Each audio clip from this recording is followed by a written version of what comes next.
Two plates of પી.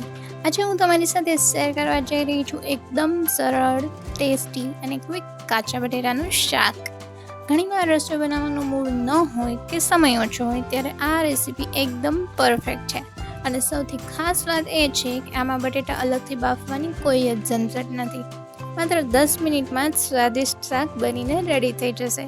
તો ચાલો શરૂ કરીએ. અહીં મેં એક કુકરમાં 3 થી 4 ચમચી જેટલું તેલ ગરમ કરવા મૂક્યું છે. હવે તેલ ગરમ થાય એટલે તેમાં આપણે રાઈ એડ કરીશું. હવે રાઈ તતડી જાય એટલે તેમાં થોડું જીરું એડ કરવાનું છે. ત્યારબાદ આપણે ચપટી હિંગ એડ કરીશું.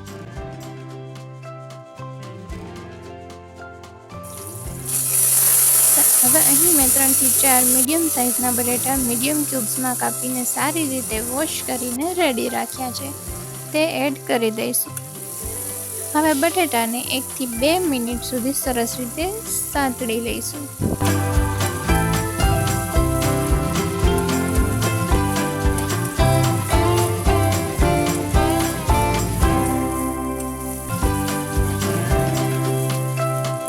હવે તેમાં થોડી હળદર,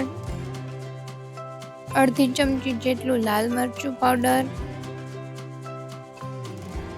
1 થી 1.5 ચમચી જેટલું ધાણા જીરું પાવડર એડ કરીશું અને બધા મસાલા બટેટા સાથે સરસ રીતે મિક્સ કરી લઈશું.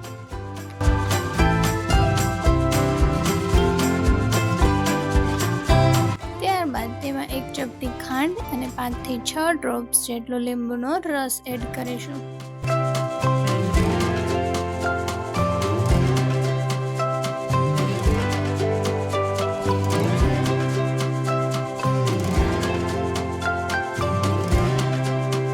હવે લગભગ 1 ગ્લાસ જેટલું પાણી એડ કરી દઈશું અને તમારે શાક જેટલું રસાવાળું રાખવું હોય તે પ્રમાણે તમે પાણી થોડું વધારે ઓછું પણ કરી શકો છો.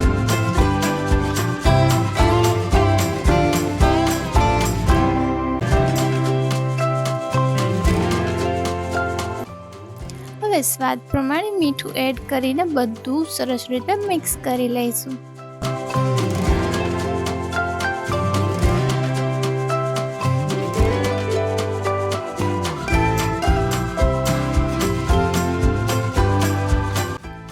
ત્યારબાદ કુકરનું ઢાંકણ બંધ કરીને 2 વિસલ કરી લઈશું. અને હા, જો તમારે શાક તરત જ સર્વ કરવાનું હોય તો તમે 3 વિસલ પણ કરી શકો છો. અને જો તમે મારી જેમ બનાવતા હોય તો 2 વિસલ પછી ગેસની ફ્લેમ ઓફ કરીને કુકરને 5-10 મિનિટ માટે એમ જ રહેવા દેવાનું અને પછી કુકર ખોલી નાખવાનું.